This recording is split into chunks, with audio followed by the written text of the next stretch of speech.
నా పేరు రేవంత్. ఉమ్. నేను గుంటూరు జిల్లా నుంచి వచ్చాను. ఉమ్. నేను ఒక ప్రైవేట్ కంపెనీలో జాబ్ చేస్తాను. ఆవిడ ఇంట్లోనే క్లాసులు చెప్తాను. ఇంట్లోనే ట్యూషన్స్ 4 సంవత్సరాల నుంచి మాకు పిల్లలు లేరు. ఈ మధ్య తనకు ప్రెగ్నెంట్ అయింది. ఓకే. అందులో ఆశ్చర్యం ఏముంది? ఏమైంది? మేడం, నాకు తన మీద అనుమానం ఉందండి కొంచెం. అమ్మ ప్రెగ్నెన్సీ ఎవరి ద్వారా వచ్చింది ఏమైనా చెప్పగలరా లేకపోతే మమ్మల్ని కనిపెట్టమంటారా? సరే, ఇప్పుడు ఆ వ్యక్తి కూడా ఇక్కడికి వచ్చారు. అతన్ని కూడా పిలిపిస్తాను. అమ్మ Ramesh, madam second year sir, వీడు మా ఇంటికి ట్యూషన్కి వచ్చేవాడు సార్ ఇంత ముందు. అమ్మో, నీ కడుపులో ఉన్న బిడ్డకి తండ్రి ఇతనేనా? చెప్పు. Yes or no? అవును సార్. ఎస్. ఇప్పుడు దాకా నేను పతివ్రతకు లీడర్ అండి అని మాట్లాడింది కదా సార్. రేవంత్ గారు మీరేమనుకుంటున్నారు? మళ్ళీ మేము న్యాయం చెప్పాలి. తను చేసింది తప్పే, కానీ తను నాకు కావాలి మేడం. మగవాళ్ళు మంచి మనుషులు. నాకు కావాలి మేడం. నీకు కావాలా? ఎందుకు?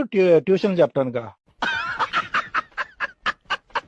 నీతో పాటు చాలా మంది ట్యూషన్ చెప్తుంది ఆవిడ. ఏ ట్యూషన్ చెప్తే అర్థమవుతుందిగా.